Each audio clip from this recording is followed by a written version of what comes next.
नमस्कार प्रेक्षक हो, संपूर्ण आरोग्य या कार्यक्रमात आपलं सर्वांचं खूप खूप स्वागत आहे. तर आज आपल्यासोबत आहेत डॉक्टर अंकुश कोलतेजी, रॅटिना स्पेशालिस्ट आय सर्जन. गेल्या 10 वर्षापासून जळगाव शहरामध्ये नेत्रम हॉस्पिटलमध्ये कार्यरत आहेत. 10,000 शस्त्रक्रियांचा यांच्याकडे गहन अनुभव आहे. तर आज आपण त्यांच्याशी मुलाखत घेणार आहोत. नमस्कार सर, तुमचं आमच्या या कार्यक्रमात खूप खूप स्वागत आहे. आध्यात्मिक जगामध्ये दृष्टीचा हा उल्लेख केला जातो. तर डॉक्टर अंकुश कोलतेजी बाल्यकालापासूनच मेडिटेशनचा सुद्धा अभ्यास करत आहे. सर, दृष्टी कमी झाली तर सर्वसामान्यांचे कॉमन कारण काय असू शकतात? हा खूप छान प्रश्न आहे. कारण घरी कोणाला एखाद्याला असं वाटतं की माझी आता नजर कमी होते आहे, तेव्हा त्याचं मन विचार करायला लागतं की आपल्याला काय होतं आहे. तर मी तुम्हाला एक मुख्यतः काही कॉमन कारणं सांगेल.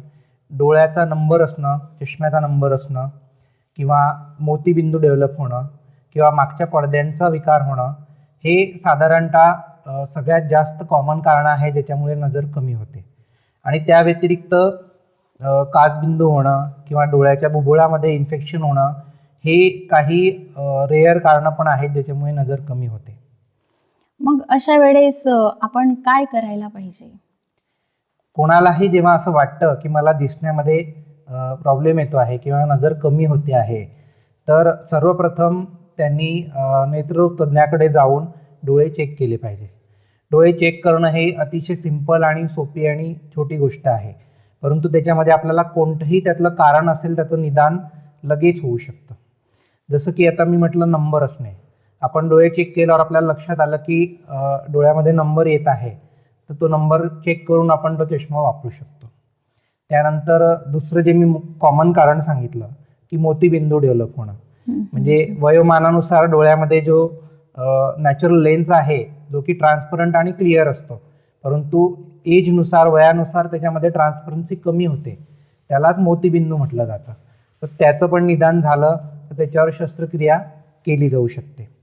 आणि तिसरं जे कॉमन कारण मी सांगितलं की डोळ्यामध्ये मागचा पडदा आहे, ज्याच्यामध्ये काही आजार झाला तर त्याचे वेगवेगळ्या पद्धतीने उपचार केले जातात. सर, रॅटिना म्हणजे काय? हां, रेटिना म्हणजे कसं, डोळ्याचा मागचा पडदा, त्याला रेटिना म्हणतात.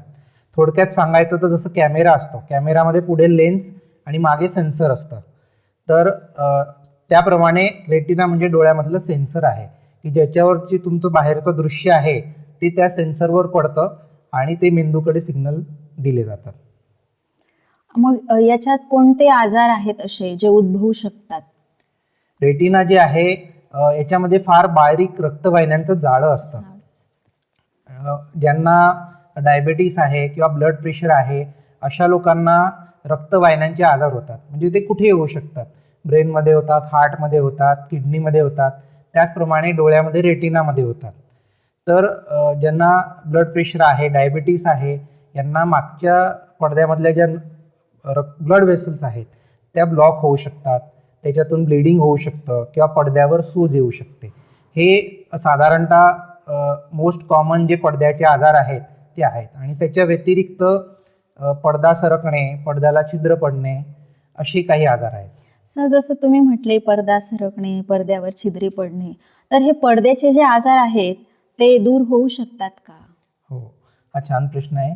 कारण काही वर्षापूर्वीपर्यंत प्रत्येकाला हा प्रश्न पडत होता. आजपर्यंत काय होतं की मागच्या पडद्यासाठी फारसे उपचार अवेलेबल नव्हते, परंतु जसं आता वैद्यक शास्त्र डेव्हलप झालं आहे त्यानुसार पडद्याचे विविध आजारांचे निदान होण्यासाठी नवीन नवीन प्रणाली निघालेल्या आहेत. त्याचं निदान झाल्यानंतर त्याचे उपचार करण्यासाठी नवीन नवीन पद्धती निघालेल्या आहेत. थोडक्यात मी तुम्हाला सांगतो. जसं तुम्ही कोणी आपल्याकडे आलं आणि आपल्याला लक्षात आलं की याला पडद्याच्या विकारामुळे नजर कमी होते, तर आम्ही त्या पडद्याचा फोटो घेतो, याला फंडस फोटो म्हणतात. किंवा गरज असली तर त्याची एन्जिओग्राफी करतो. ज्या पद्धतीने आपण समजतो हार्टची एन्जिओग्राफी होते, तसेच या पडद्याची पण एन्जिओग्राफी केली जाते. किंवा आपण शरीराचं MRI किंवा CT स्कॅन करतो, तसं डोळ्याचा पण एक OCT म्हणून स्कॅन केलं जातं. तर या दोन्ही तिन्ही टेस्टमध्ये पडद्यामध्ये आपल्याला नक्की काय झालेलं आहे हे लक्षात येतं आणि त्यानुसार मग त्याचा इलाज केला जातो. या पडद्याच्या आजारांमध्ये जवळजवळ 80% आजार जे आहेत हे मेडिकल रीतीने ट्रीट होऊ शकतात आणि 15 ते 20% आजार आहेत ज्यांना ऑपरेशन लागतं. तर मेडिकल जे आहे, मेडिकल म्हणजे कसं असतं, त्याच्यामध्ये काही लेझर उपचार असतात, काही ग्रीन लेझर किंवा रेड लेझर म्हणून किरणं आहेत, ते आपण पडद्यावर सोडतो आणि जसं मी आधी म्हटलं त्याच्यामध्ये रक्तस्राव झाला आहे, रक्तवाहिन्या ब्लॉक झाल्या आहेत, तर ते त्याच्यामध्ये ट्रीटमेंट केली जाते. त्याच्यानंतर त्याच्यात दुसरा उपचार असा असतो, काही anti-VEGF म्हणून इंजेक्शन्स असतात, ते आपण देतो. त्याच्याने पडद्यामध्ये आलेली सूज कमी होते. आणि मी जसं म्हटलं काही रेअर गोष्टी आहेत, 15 ते 20% आजार, पडदा सरकणं किंवा छिद्र पडणं, तर याच्यामध्ये विट्रेक्टॉमी म्हणून सर्जरी केली जाते. तर ही सर्जरी देखील आता नवीन तंत्रज्ञानानुसार मायक्रो इन्सिजनमध्ये केली जाते. म्हणजे पूर्वी या सर्जरींसाठी इव्हन टाके घ्यायची गरज पडायची, आता या मोठ्या सर्जरीसुद्धा बिना टाक्याने होतात. तर म्हणजेच आपण खूप साऱ्या गोष्टी, तंत्रज्ञान जे आहे किंवा खूप साऱ्या गोष्टी डेव्हलप झालेल्या आहे, हे सगळे आजार आपण सहज रीतीने आता दूर करू शकतो. तर सर, पुढचा असा प्रश्न होता की आजच्या युगामध्ये मोबाईलचं युग आहे आणि या मोबाईलच्या जगामध्ये, इंटरनेटच्या जगामध्ये स्क्रीनशी आपला खूप संबंध येतो. तर त्याचे दुष्परिणाम काय होतात आणि ते आपण कसे टाळू शकतो? खूप महत्त्वाचा आणि सगळ्यांशी रिलेटेड हा प्रश्न आहे. कारण आजच्या काळामध्ये लहान मुलांपासून मिडल एजपासून म्हाताऱ्यांपर्यंत सगळेजण मोबाईलचा वापर खूप प्रमाणात करतात. बऱ्याचशा लोकांचा बाय प्रोफेशन पण कॉम्प्युटरचा वापर जवळजवळ 8-8, 9-9 तास होतो. ॲक्च्युली कसं असतं, डोळ्यामध्ये आपण जेव्हा स्क्रीन बघतो किंवा कोणती पण जवळची वस्तू बघतो, तर एक प्रकारे आपण डोळ्याला खूप काम करायला लावतो. डोळ्यासाठी दूर बघणं हे नॅचरल आहे, परंतु एक हाताच्या डिस्टन्सपर्यंत बघणं म्हणजे जवळ बघणं हे एक प्रकारे त्याला काम करायला लावणं आहे. आमच्या भाषेमध्ये त्याला अकोमोडेशन म्हणतात. आणि याच्यामुळे डोळ्याला थकवा होणं, डोळे दुखणं, डोळे कोरडं पडणं हे खूप कॉमन त्याचे साईड इफेक्ट्स आहेत. म्हणजे स्क्रीनचा हा फार मोठा दुष्परिणाम आहे. त्याच्यासाठी आपण काय काळजी घेतली पाहिजे? कसं आहे, शक्यतो अनावश्यक मोबाईलचा वापर तर आपण टाळलाच पाहिजे. परंतु आता जवळजवळ सगळं जग जे आहे ते मोबाईलवर आलेलं आहे. म्हणजे तुमच्या बँकिंगपासून, रेल्वे तिकीट बुकिंगपासून, मेसेजिंगपासून, एकमेकांशी कम्युनिकेशन करण्यापासून सगळं त्याच्यावर आलं. त्यामुळे आपण त्याच्यापासून दूर राहू शकत नाही किंवा त्याची आपल्याला आवश्यकता आहे. किंवा जे IT प्रोफेशनमध्ये आहे किंवा कुठल्याही जनरल प्रोफेशनमध्ये जिथे त्यांना खूप वेळ कॉम्प्युटरवर कार्यरत राहावं लागतं, त्यांना ते अवॉइड करणं शक्य नाही. तर अशा ठिकाणी एक काळजी घ्यायची असते, ज्याला आम्ही 20-20-20 रूल म्हणतो. म्हणजे जेव्हा तुमचं कंटिन्यू मोबाईल बघणं आहे किंवा स्क्रीन बघणं आहे, तर अशा वेळेस दर 20 मिनिटानंतर 20 सेकंदासाठी तुम्ही 20 फुटापेक्षा दूर बघायचं. म्हणजे इन शॉर्ट, फोकस जो आहे तो जवळच्या स्क्रीनपासून सोडून डिस्टंट ऑब्जेक्टकडे बघायचं आणि एक 10 ते 20 सेकंदासाठी डोळे बंद करायचे. तर हा जर 20-20 रूल एक सर्वसाधारणपणे पाळला तर लॉंग अवर्स स्क्रीन यूजचा जो अपाय आहे तो आपण थोडा टाळू शकतो.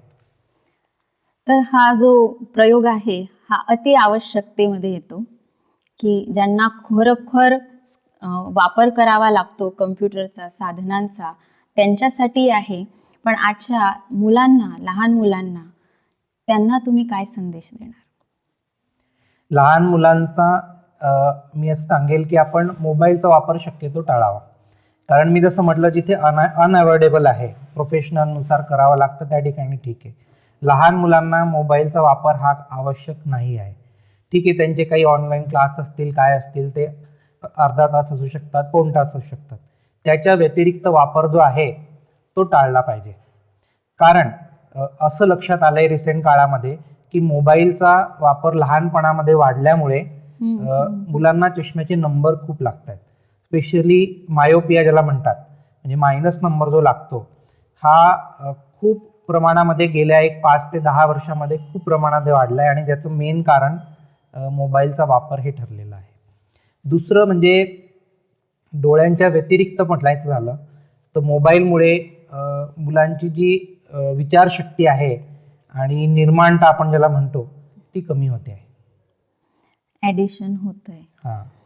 सर, जसं आपण बघितलं म्हणजे की तुम्ही लहानपणापासूनच आध्यात्मिक मार्गामध्ये सुद्धा जोडलेले आहात. तर जसं सुरुवातीला म्हटलं, आध्यात्मिक मार्गाचा आणि दृष्टीचा खूप गहन संबंध आहे. तर त्रिनेत्री, त्रिकालदर्शी असंही म्हटलं गेलं. त्याच्याशी तुमचं काय मत आहे याच्यावर? बरोबर. आता हा थोडा वेगळा मुद्दा झाला आपला. आता आपल्या ज्या वैद्यकशास्त्रामध्ये मी जे काम करतो ते या 2 डोळ्यांसंबंधित करतो आणि आपण हे जे बोलतोय हे या 2 डोळ्यांच्या व्यतिरिक्त आहे. आहे. म्हणजे तुम्ही बघाल खूप साऱ्या शाळांचं ब्रीद वाक्य असतं, तमसोमा ज्योतिर्गमय, म्हणजे मला अंधकाराकडून प्रकाशाकडे ने. ने. तर ते या डोळ्यांच्या संबंधात नाहीये किंवा रूम मध्ये अंधार आहे आपण लाईट लावला आणि उजेडाकडे गेलो. अगदी बरोबर. तर तो तिसरा डोळा म्हणजे नक्की काय, तर तिथे प्रश्न येतो बुद्धीचा. आणि शाळेमध्ये काय दिलं जातं, नॉलेज दिलं जातं म्हणजे ज्ञान दिलं जातं. तर त्या ज्ञानाच्या अंधारापासून प्रकाशाकडे ना, म्हणजे तिसरं जे नेत्र आहे त्याचा संबंध आहे दृष्टी, दूरदृष्टी. अर्थात अज्ञानाच्या अंधकारातून ज्ञानाच्या प्रकाशाकडे नेणं, याला आपण म्हणूया त्रिनेत्री. तिसऱ्या नेत्रासंबंधित ते आहे. म्हणजे तुम्ही इतरही बरेच उदाहरणं बघाल.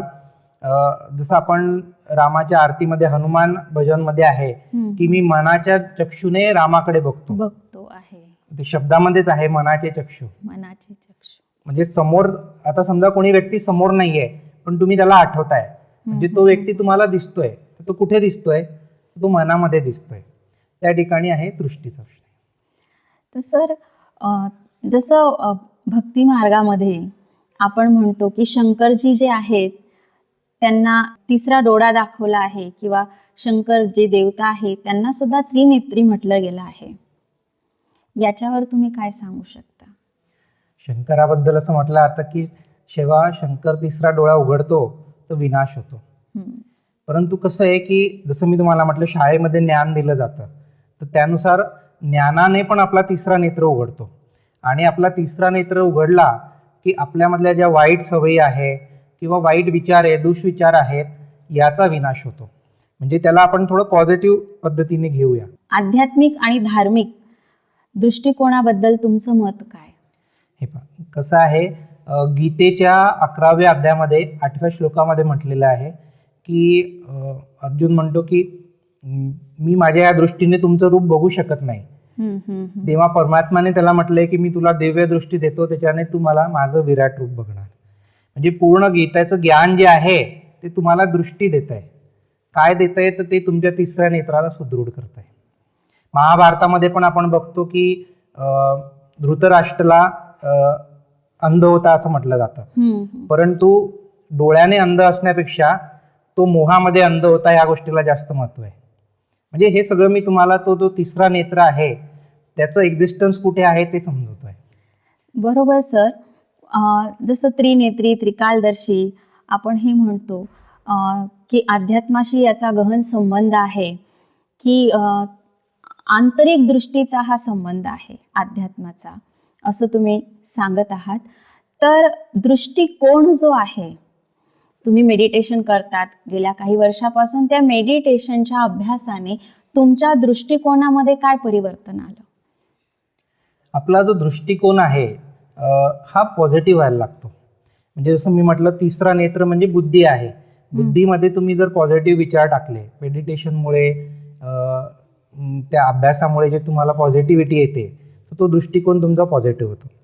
आता बघायचं झालं, महाभारतामध्ये एक उदाहरण आहे की जेव्हा अर्जुनाला नेम धरायला सांगितलं होतं तेव्हा त्याला फक्त पोपटाचा डोळा दिसत होता. बरोबर. वास्तविक डोळे उघडे होते, सगळे लोक त्या ठिकाणी होते, त्याला सगळं दिसत होतं, पण त्या ठिकाणी त्याचा दृष्टिकोन काय होता की माझं हे लक्ष्य आहे, तर त्याला ते तेवढंच दिसत होतं. तर तिथे तो दृष्टिकोन म्हणजे तो फोकस झाला, एकाग्रता आली. नक्कीच तुमच्या जीवनात सुद्धा याचा खूप फायदा झाला असेल. तर तुम्ही तुमच्या जीवनामध्ये जो मेडिटेशनचा अभ्यास करत आला आहात, त्या मेडिटेशन करताना तुम्हाला काही समस्यांना सामोरे जावं लागलं का? तसं पाहिलं तर नाही. कारण मी जो अभ्यास करतो हा राजयोग मेडिटेशनचा अभ्यास करतो आणि राजयोग मेडिटेशनचं नावच इझी राजयोग मेडिटेशन आहे, म्हणजे सहज राजयोग. वास्तविक आपण सकाळी उठल्या उठल्या पहिले अर्धा तास एकदम फ्रेश माइंडने आणि प्लेन माइंडने असतो. त्यावेळेस आपण अर्धा तास जरी या मेडिटेशनचा अभ्यास केला तर तुम्हाला पूर्ण दिवस हा इझी होऊन जातो. त्यामुळे उठल्या उठल्या अर्धा तास कुठला अभ्यास करणं हे कठीण असत नाही. तर सर, तुम्ही मेडिटेशन करताना तुमचं जे कॉन्सन्ट्रेशन आहे, तुम्ही डोळे बंद करून करतात की डोळे उघडे ठेवून हे मेडिटेशन आपण करू शकतो? राजयोग मेडिटेशन जे आहे याच्यामध्ये आपण हे डोळे बंद ठेवून पण करू शकतो किंवा उघडे ठेवून पण करू शकतो. परंतु बंद ठेवल्यानंतर एखाद्याच आपल्याला झोप लागण्याची शक्यता असते. आणि आपण जसं आधी पण चर्चा केली की हा बुद्धीचा गोष्ट आहे, तिसरा नेत्र जे आपण म्हटलो की जिथे तुम्हाला विचारांशी जोडायचं आहे. तुम्ही डोळे उघडे ठेवले तर तुम्ही ते विचार करू शकता. ऍक्च्युली आपण इमॅजिनेशन जे म्हणतो, व्हिज्युअलायझेशन, उघड्या डोळ्यांनी बघणं. व्हिज्युअलायझेशन तुम्हाला याच्यात करायचं असतं. आणि मेडिटेशनने खूप सुंदर संदेश तुम्ही आम्हाला दिला की आपला दृष्टिकोन जो आहे तो सुद्धा चेंज होऊ शकतो. अनेकांमध्ये आपण चांगल्या गोष्टी बघू शकतो. सर, तुम्ही आमच्या प्रेक्षकांना काय संदेश देऊ इच्छिता? चालेल, नक्कीच. जसं आपण आधी चर्चा केली या 2 डोळ्यांबद्दल, तर मी एक थोडंसं त्याबद्दल सांगणार. मी सर्वांना हा संदेश सांगू इच्छेल की डोळ्यासंबंधी आपल्याला कुठली पण समस्या आली आणि मुख्यत्वे नजरेबद्दल, तर त्याच्यामध्ये तुम्ही वेळ घालवला नाही पाहिजे. कारण डोळ्यांचे बरेचसे आजार असे आहेत की जे टाइमली रिपोर्ट झाले तर त्याला योग्यपणे आणि इफेक्टिव्हरित्या उपचार केला जाऊ शकतो. आजच्या 5-10 वर्षापूर्वी जिथे नजर वाचत नव्हती, आज तिथे आपण ती नजर वाचवू पण शकतो. हे झालं 2 डोळ्याबद्दल.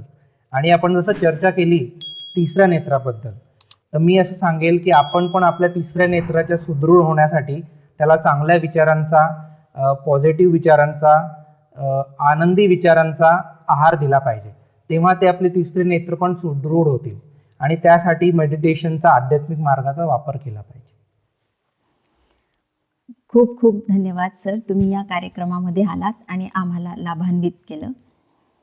तर श्रोते हो, आज आपल्यासोबत डॉक्टर अंकुश कोलतेजी यांनी आपल्याला खूप सुंदर मार्गदर्शन केलेलं आहे.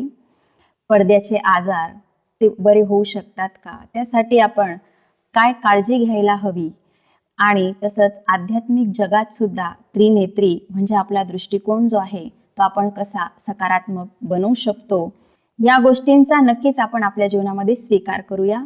तोपर्यंत नमस्कार.